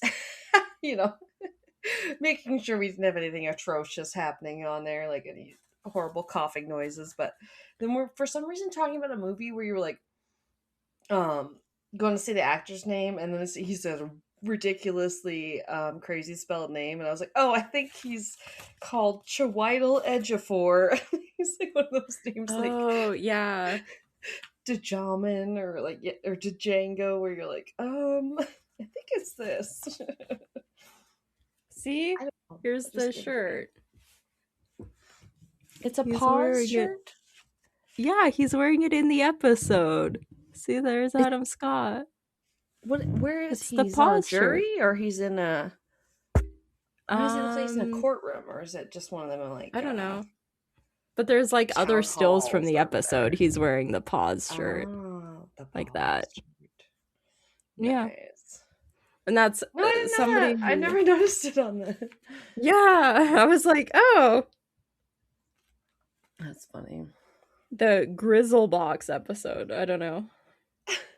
Yeah, he's like some tech bro in it. And then I already had the shirt, and then I was watching the show one time, and somebody was like, or one of my family members or something was like, hey, isn't that your shirt? I was like, I guess so. Oh, you didn't know? No, I had never noticed it before until like somebody pointed it out. They're like, oh yeah, that's your shirt. Then when somebody quizzes you on the street, name 5 things that has to do with your shirt. You're like, It's like the classic band T-shirt controversy. Could you name 5? I hate songs by that those. band? Somebody asks me a question, I immediately forget every thought I've ever had. It's Name more like a trope movie. Online. Yeah. Name one 5 movie songs ever. by Queen, Kelsey. Name 5 songs by Queen. Just puts you on the spot. Don't stop me now. Because I'm having a good time. No. Now I'm trying to remember why Queen came up in something we were watching the other day. Oh. Because it's like A Knight's Tale. No, don't touch the laptop. Oh my god, Apparently buddy. it's coming close to the 20th or something anniversary of The Knight's Tale. And they're talking about apparently there's a controversy when it came out because it had modern music. I'm like, are you kidding me? That had such a good soundtrack. I had The Knight's Tale soundtrack. It had like golden. It's been so long years, since I watched that. Bowie. I need to watch it again. They must have a Queen song, but I don't. Which one was it? Anyway, I don't know. There was also a rabbit hole when I found out that when Jack Nicholson learned that Heath Ledger died, he said something like, "I warned him." Like, not to get too into playing the Joker. Like what? Anyway. Yeah, there's been always like weird Yeah. stuff about that. Okay, I was like, I don't know. First I had heard of it. I always feel bad because watching like his movies that he was starting like doing and everything were so good. It was like, oh, so sad. Yeah. Oh yeah, he's pretty much in like the prime. But yeah. It was like, Joseph Queen. It starts with "We Will Rock You." Can't believe I couldn't think of that as being the most famous Queen song. Buddy, you're boy, make a big noise. Yeah. Gonna be a Lowrider, big Taking Care of Business. Golden Years. Oh yeah. Like 70s, 80s, like it's kind of like the how Guardians of the Galaxy, the first one, it was all like 70s music. Yes. Yeah. It was great. Want to Take You Higher, Boys Are Back in Town. One of Our Own, You Shook Me All Along. We Are the Champions. That's the other one. Oh, and Pieces. I don't know the other two. I don't think they're pop culture, but God, I love that movie. I'm gonna have to rewatch it. It's been a really long time. I think I've only ever seen it once. Well, like I said, I think it's like the 25th anniversary or something crazy, which makes me feel old, but yeah. Yeah. I also heard they were doing a 4th Austin Powers, and that gave me a little bit of life today, or whatever. Oh god. Baby.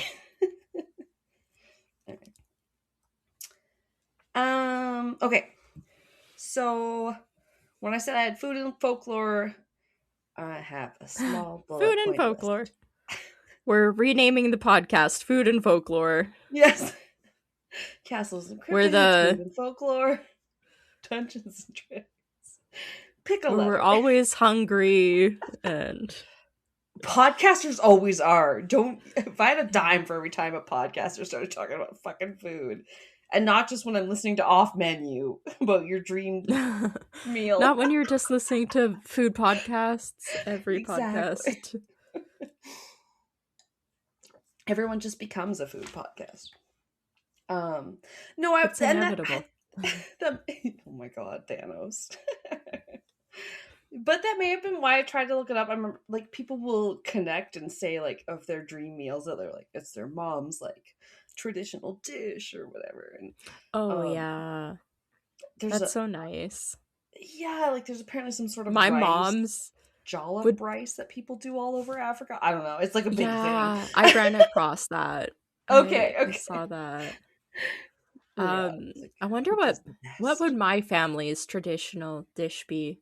Yeah, that's a good question, right? We we have a thing in our family called hamburger hash. I don't know if that Okay. like would count, but it's basically shepherd's pie, but it has no vegetables in it. So it's you Yeah. basically you Our take hash a is just plate. hot dogs and leftover potatoes. Yeah. That's our most You common take a hash. plate and you put a whole Okay. bunch of mashed potatoes on it, and then you just Yep, cover yep. it in ground beef and gravy. Ooh, and And eat it. gravy. I love Yeah, the people's gravy variations on like quote unquote hash. Yes. yeah, it's like It's amazing.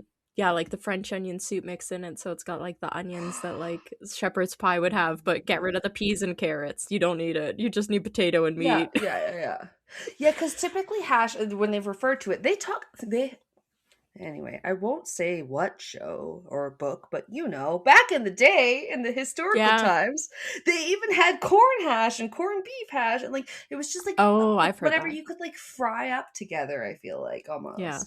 So the first time Yeah. I encountered someone, like my ex's mom did a hash that was like more an oven baked mashed potato thing with a couple of meats, and I was like, oh, I didn't know you could do that. I That thought it was sounds only good. fried. Like Yeah. potatoes and hot dogs. We also have corn like shipwreck. Ooh, like a That's casserole. Yeah. kind of. So you do it in like a roasting pan. Okay. So you roast like potatoes and carrots and onions, and then you do like stewing tomatoes, I think it would be, and then you put rice in it, and normally like Oh. yeah, like it's, and then the potatoes and the carrots kind of go all like mushy, Oh, so you yeah. can kind of like mash that part of it, and then you add the rice, and then It all what else fuses does it together. have? Nice. Yeah, it gets like all like mixed, kind of. Lovely. Yeah. Oh gosh, Those I would can't even. You probably hit me be off on our like. tangents. Yeah, Like, I'm making everyone has- myself hungry. I'm gonna have to have a snack before I go to bed. Like it seems like an Maybe more. epidemic where people can't stop themselves from talking about food on podcasts, even when it's not the thing. But when it is the thing, it's so funny too, because even like still, they'll ask them still or sparkling in the dream restaurant, which I've not been to many fancy restaurants where you get there and like still or sparkling, but like fuck sparkling water. I'm sorry, it's just No. tasteless like seltzer water or whatever. Like Yeah. even worse than the ones that supposed to have some taste. It's also not good for your teeth to drink stuff that's carbonated like that. So if you're drinking carbonated like seltzer water all the time, it's really bad for your teeth enamel, actually, if a lot of people don't know. People brought that up on the podcast. It's like drinking soda, even though it doesn't have sugar and all the chemicals in it. Like, it's very bad for your teeth. You should be just drinking water. Like, my favorite hot take on it was someone told the guy who's like the taskmaster on the Taskmaster, they like told him, you shouldn't drink sparkling water, Greg Davies, because it blocks the vitamins, or the vitamins, as he said. The vitamins. And he went, oh, I don't care because I don't really want the vitamins.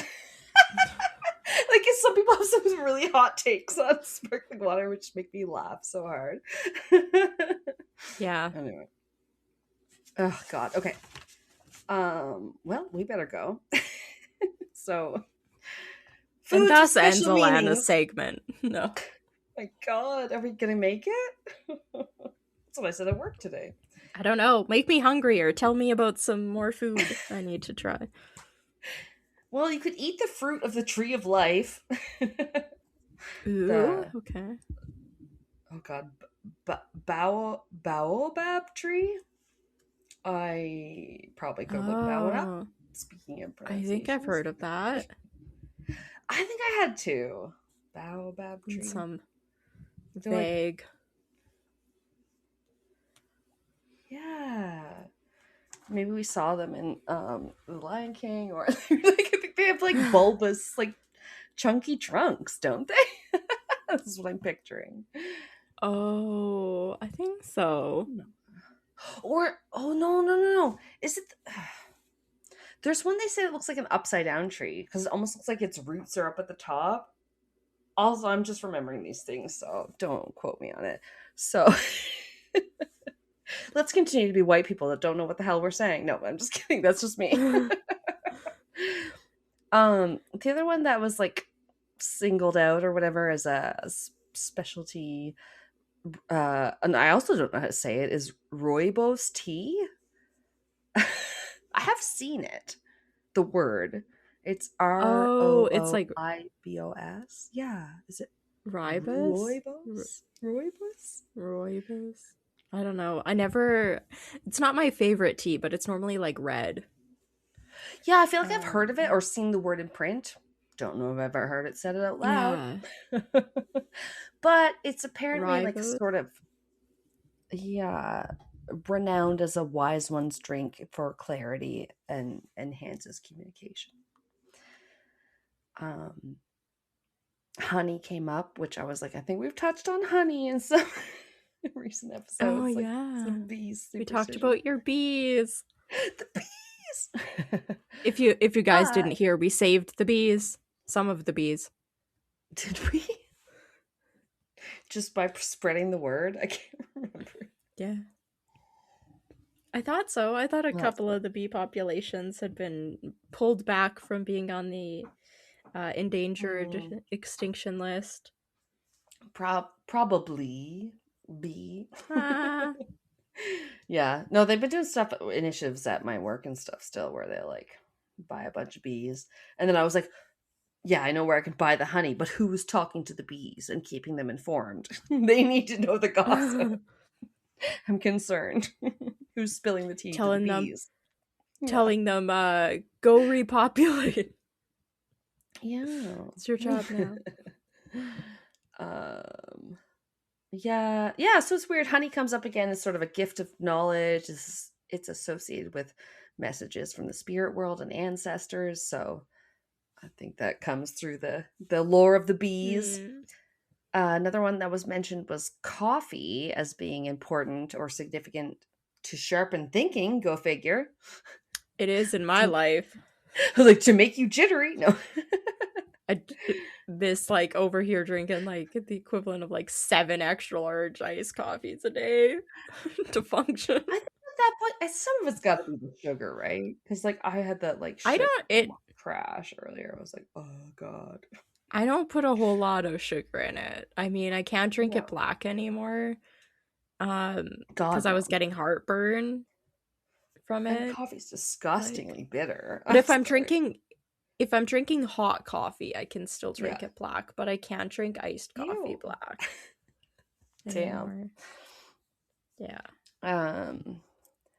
Yeah, it's also said to open up spiritual pathways.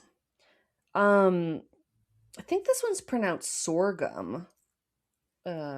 Sorghum. Called a grain of the ancients and is apparently used in making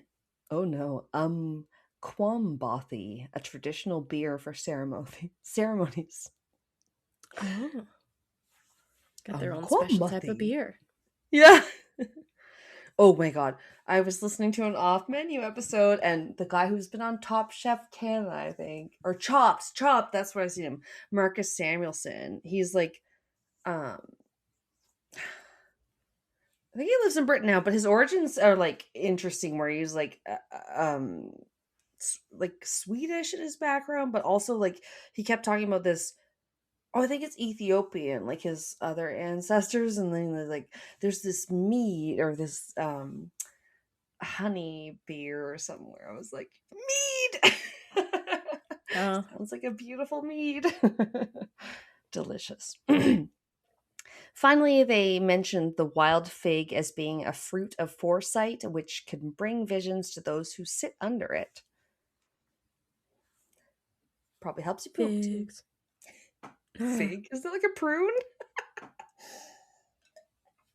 I don't know. Right. I don't think I've ever had that much like fig. So Right? I think it's figgy pretty pudding? exotic. Bring me some figgy pudding. Is that what that is? Also, every other podcast keeps advertising for this quince clothing thing, and I'm like, I'm pretty sure that's a really rare, or like it's some sort of old fruit. I only ever heard about it in like one time travel book. I'm like, what happened to quince fruits? Anyway. Quants. Sponsor us. Okay, speaking of, I found a couple of stories. This one has to do with food. It is called The Leopard's Famine. And the other one I ended up choosing, was The Tale of the Midnight Goat Thief. So they both kind of had to do with some food stuff. What? I know, good name. Midnight right? Goat Thief. I liked that name. Clickbait. Okay. Yeah. But Folktales, remember, they're always happy. We'll start with The Leopard's Famine. Yeah, same with mine. It just abruptly ends with like, okay, the zebras are good and the donkeys are enslaved. This is what I find so funny about folklore stories. You just like never really know where they're going to go. It's like all of a sudden. You're like, and what was the moral of that story? Yeah. Yeah. So many years ago, a famine occurred. The yam crop had failed. The plantains weren't producing. Even the peanuts had shriveled up and died. Can we imagine peanuts come on plants? They do. Yeah. So like bad season where nothing is growing and the animals are all getting hungry in this area of Africa. But the big cats were okay, as they all still had the prey to eat at least, albeit the prey was getting a little bit skinnier than usual. So, cue Mr. Leopard. Cool cat. He's not really worried, but he thought he could take advantage of the situation. I mean, he doesn't want to like run out of people to eat, I'm sure. This fat cat. Calls a meeting of the animals. He says he hears their concerns and he thinks he can ease their minds a bit. He says, look, I can at least start by eating the oldest animals first, the grandmothers of the groups. Oh my God. A grandma to eat, and that will take them out. I was going to say, who's the volunteer? Hunger Games? It suddenly becomes midsummer here. Oh, God. Freaking old people jumping off a cliff and getting a hammer to the head. Killing the oldest people first. Let me just take out your old. You're feeble. Give me your feeble. I know. It's pretty rough. Because he's like, then by that time I can at least eat your mom if there's still a famine and blah, blah, blah. And who will protect the children? Yeah. Won't somebody please think of the children? Oh, excuse me. So scared and upset as they were, they didn't really see another option. They kind of agreed at the get-go to this deal with Leopard. And first to show up with this meal for Leopard was Squirrel, who was to sacrifice the old grandma squirrel. But Leopard ate her up on one bite. Because the squirrel is so tiny. Looking around for more, he grated out, "This is not the proper food for me. I must have more at once." Sorry, I have one. Bring on the next grandma. This is a tasting menu. This is just a starter. Yeah. It's finger food. Amuse bouche. Next to approach nervously was Bushcat. His relative was so scrawny that Leopard pushed it away, saying, "Take that nasty old thing. I want some sweet food."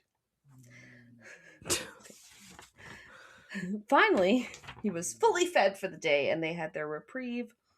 But after only a few more days of this, almost all the Grammys were all gobbled up. Oh my God. I did paraphrase this. These ones are in my own words. Yeah, sometimes they're too long to share on the pod. Long. Yeah, and dark. And I was like, I don't even know if I get the moral. So good. I just kind of summarize this one a bit. Tortoise didn't want to bring his mom, so he brought witnesses to say that his mother was already dead, so she couldn't possibly be brought out to be eaten by a leopard. And they have to move on to the mothers. Mother! Oh no. Who wants to eat grandmas to do? I'm just saying. What about the grandfathers? Where are the grandfathers? It's only grandmas. Why are we attacking the matriarchs of the society? This is a great question. So squirrel and tortoise were two of the most upset and outspoken against the parting of their mothers to the sacrifice. So tortoise on the sly told his mom that she should go hide up in a palm tree. Because unfortunately a lot of people knew she was alive, so he couldn't pull the sort of trick where she's like, she's dead. Everybody's dead. I've had the most unfortunate life. Ooh, we're all dead. These aren't the turtles you're looking for. But now Squirrel was suspicious because he's also scared, and he saw how upset Tortoise had been. But then he's like, he seems kind of okay now. He doesn't have to bring his mother in. What's going on? So he follows Tortoise, sees him use a rope to haul a basket up the tree with food supplies for his mom. Because he had told his mom to hide in a palm tree. I think I said that? Maybe not. Does remind me of a tree I had where we had a little pulley basket, and then my friend Randy and I were playing, and an apple got thrown. I think that's one of the times my glasses got broken. Oh no. I was a rough housing kid. I would lose a lens in my glasses, wrestling on their lawn. It was like, oh no. Oh my god. Tomboys, they used to call us. Anyway, sorry. He follows Tortoise, sees him use the rope to haul up a basket with provisions up the tree for his mother. And Tortoise would do this every morning so that he could give his mom enough food to eat, and also he could go visit her if he wanted. He could get in the basket, and his mom would pull him up. Mm-hmm. Squirrel notices this whole procedure and promptly tells Leopard when he can go kill the tortoise, because he'll be more vulnerable, obviously, in the morning when she's expecting baby tortoise to come bring her food. Damn. So at daybreak, Leopard heads over, sneaks up before Tortoise, and tugs on the rope. She tries to pull him up. He's too heavy. So he just climbs up the palm tree and just claws his way up. Yeah. I was gonna say, why doesn't he just climb up? Pull me up. I'm lazy, and then I'm gonna eat you. Yeah, you're not a tortoise. And he sees that she's a tough old tortoise that does not look appetizing, so he just takes her and throws her down on the ground. Oh my god. Piece of shit. Sorry, it is a true crime story. Sorry. Yeah. I warn you. It's revenge. Tortoise is the fucking husband. No. Or sorry, Leopard. The tortoise is John Wick, and you just killed his dog / mother. Huge revenge story, yeah. So Tortoise, no, but except for the ending said that Tortoise saw her dead body, decided he's had enough of living with other animals, and fucks off to live alone where nobody will bother him anymore. It's like, what? Is that the end? That was Become the a hermit? ending. Damn. Okay. That was pretty Nobody stops the leopard from presumably killing everybody. Exactly. Who knows? They were all eaten. Just the moral of the story is be self-centered. It'll save your life. Bye. Live alone in the woods. Damn. I think this next one might have someone's a bit more interpretation, but I didn't. Other than that, I don't even really know what to think about that one. Yeah. Oh, wild. I know you said it wasn't a happy ending, but I didn't expect it to be and then he leaves, and we don't know the rest. I know. I think I told you before there was a podcast I was listening to where they would do because there were history. They're spill the mead, and they would do like folklore ones, and they each take turns reading a folklore story, and I'm like, where the fuck, these stories are so nuts. Like, Yeah. it's not the ones where I'm like, at least I can see the moral. I think one of the ones retold one I had told where the girl, like, it was sort of Eastern European, maybe Russian folklore, and she'd wanted these red shoes, but they're so extravagant, and she was like an orphan, and she put the red shoes on and went to church, and then they like fused to her feet, and she couldn't get them off. She'd like cut her feet off. They're like so dark. You're like, what? Yeah. That's the classic fairy tales, not the Disneyified versions. Like Cinderella. They're quite actually grim, yeah. her is it like the slippers, because there's tar on the stairs so she can't run away, and the slippers get caught in the tar and then she escapes. In like the real Cinderella story. Oh, that makes sense, because Anna Kendrick talked about how she had to do that in the that movie they did that was kind of Cinderella. Into the Woods. Yeah, I was gonna say Into the Fall. I couldn't. Into the Woods with the Red. She talked about it. It was like trying to act like your feet are stuck or having your feet actually stuck. Like, they're both kind of suck. Yeah. Anyway. Interesting. Oh, fuck, I forgot what I was gonna say. Yeah, fairy tales. They're interesting, aren't they? Oh yeah, this one had, I think I had read a couple different versions of it. There's the retellings, the paraphrasings. It's the tale of the Midnight Goat Thief. Let's see if it has more of a moral. So, long ago in a galaxy far, far away. No, in the old jungle far, far away. Like, I like it. It doesn't even say like a country, but you're like, okay. I think it came up in a few different country folklore.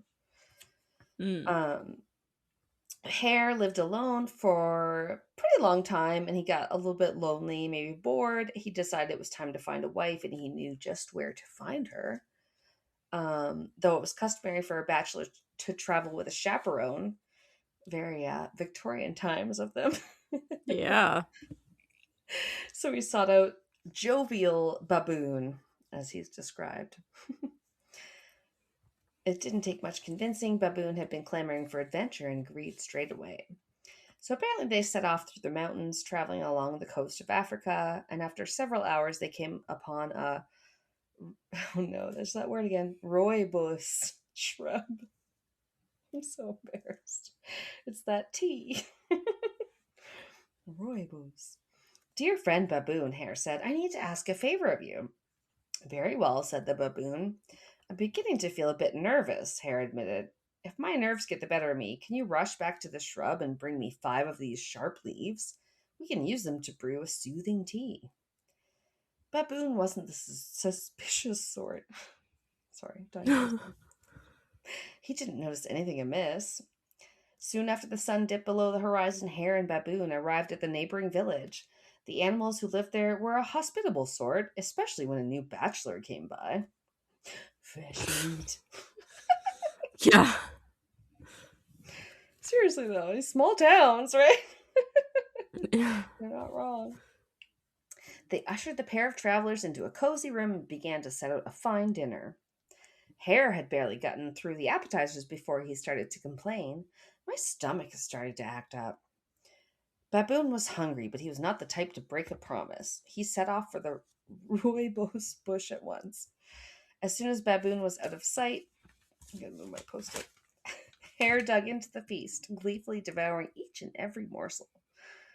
When Baboon returned several hours later, exhausted and breathless, Hare admitted his nerves had settled shortly after Baboon had left. How convenient. Yeah. Baboon was ravenous, but what could he do? There was no food left. He went to bed nursing a growling stomach. In the dead of night, Hare woke Baboon. You must be hungry, Hare said. Oh, indeed, admitted Baboon. They keep a goat here, Hare said. We will steal him. Baboon tried to say no, but his hollow stomach wouldn't let him. They stole the goat and made a midnight feast of it. When Baboon fell back asleep, sated and content, the hare snuck over and smeared him with the goat's blood. Rude. Oh, hare. I know, he's the guy that's writing dick on your forehead at every part. Yeah. Fuck off, hare. The next morning, the animals discovered their goat was missing. They went to see if the newcomers knew anything of it, only to find Baboon covered in blood. They sentenced him to a quick and immediate death. Hare went happily back home. Right? Oh my god! Is that the end? Don't tell me that's the end. No, it's not.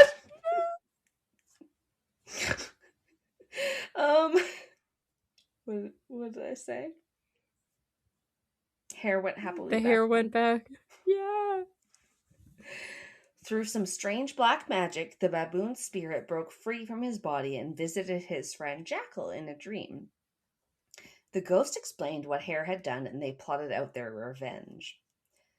Okay. Okay. I'm like, I need a lip balm birth. No. Jackal was a bachelor too, giving him a perfect excuse to venture to the nearby village.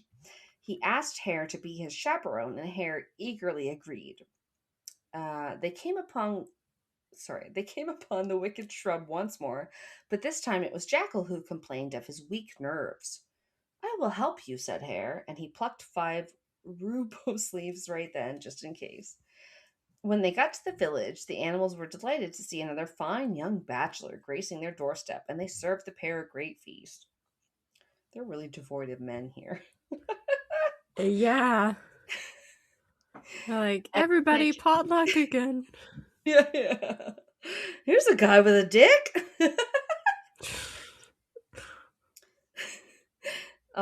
At midnight, Jackal woke Hare complaining of hunger, asking for help to steal a goat. Hare wasn't hungry, but it didn't matter. He agreed to help steal the goat. When they had finished catching, cooking, and eating the goat, Jackal secretly soaked his paws in blood, ready to smear it upon Hare as soon as he fell asleep. But Hare stayed awake, staring straight at Jackal, grinning. Fucking bloody hands. Creepy. Right? That sounds so terrifying. They're just staring at each other. The one's hands covered in blood, waiting for the other one to sleep, and the other one's just smiling at you. Also, why is it always a terrifying rabbit? Yeah. Yeah. And Donnie Darko, etc. Oh, you didn't watch? Did you watch? Forget when you were over here last. Did we watch the Adam Scott horror movie with you? The Hokum? Yeah. Okay, yeah. I started watching something called The House of Guinness, and it had the bearded guy from that. And I was like, oh, I know you. You're a little beard. Uh-oh. He looks really different on his IMDb. But anyway. You gotta fill the Outlander void after all. Sorry, almost done. Okay. He wasn't hungry. Oh yeah, agreed to help steal the goat. Oh no, sorry, yeah. Hare stayed awake, staring straight at Jackal, grinning. That's where we left off. Dawn soon broke, and the animals found their goat murdered. They came into the hut and caught the Jackal red-handed. They executed him at once. Oh my god. It's so dark. I hate this story. Everyone fucked around and found out, I guess. Which is why I included the person that paraphrases. Oh yeah, I forgot if I said the source, but like they concluded that the moral of the midnight goat thief is that you shouldn't try to trick a trickster, for they may very well be trickier than you. It reminds me of an old maxim: never wrestle with a pig. You both get dirty, and the pig likes it. Oh yeah. I thought don't try and get revenge. It'll like backfire. Yeah. Cause I know. You're like, the one guy seemed like he was more the asshole. The hare. Yeah, whatever.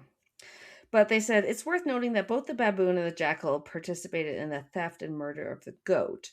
They weren't innocent victims. They weren't falsely accused. Rather, they were conspirators who bore the full weight of their crimes while the mastermind slipped away unpunished. That's often how it goes. I was like, okay, it's very... Don't get involved with criminals because they'll probably turn you in. Yeah, the company you keep. Right. Watch out. Excuse me. Anyway, that's all I got. Yeah, those are fun. Frustrating. Unhappy endings. Yes. Folklore stories fascinate me. I'm always like, where are we going here? Yeah. I like the last two library books I got that were sort of in the romance genre, where I was like, this one's called The Leopard Prince, and then one character was like recounting a fable of a leopard prince. And you're like, are they just making it up on the spot? But it's been interesting, so yeah. Folklore. Sexy too. Oh my god, I don't know where to go from there. I'm good. I can't believe you got mine done in under an hour. I had 4 or 5 pages at first, but it's just stories. Really. Yeah, it's just the 2 stories. Yeah. So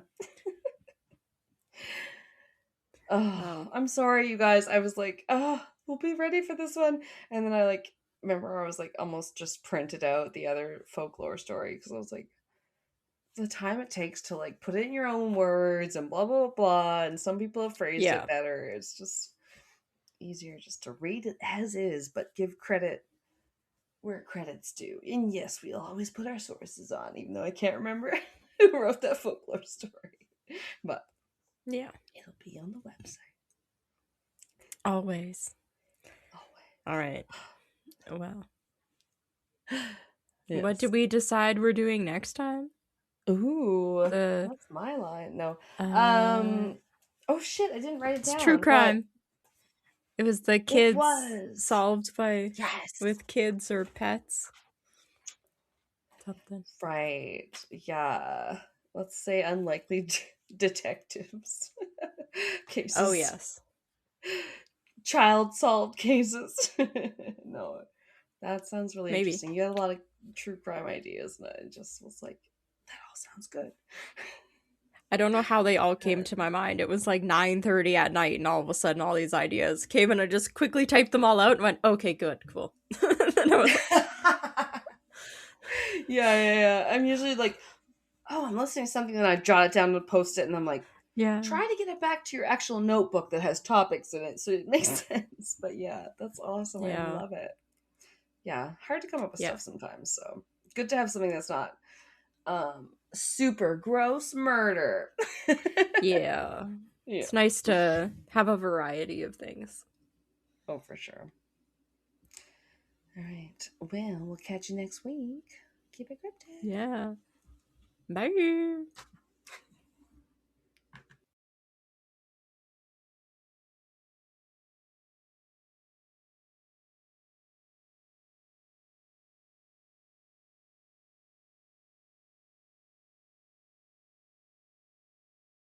Thank you for listening to Castles and Cryptids. We love all our listeners and appreciate every subscriber, every new review, every listen, rate, and download. Our music is by Kobe Off Air, and our cover art is by Antonio Garcia. We are also a proud member of Darkcast Network, where you can find the best and spookiest of all indie podcasts. Follow us on social media, where we are at Castles and Cryptids on mostly all of the things, now including TikTok. Check out our bonus content on Patreon.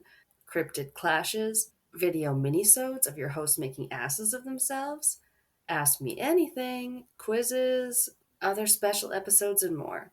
Starting at just $2 a month, you can get 1 to 2 extra episodes, depending on your level. We produce, edit, and research everything ourselves, and any support you can lend helps us to keep it cryptic.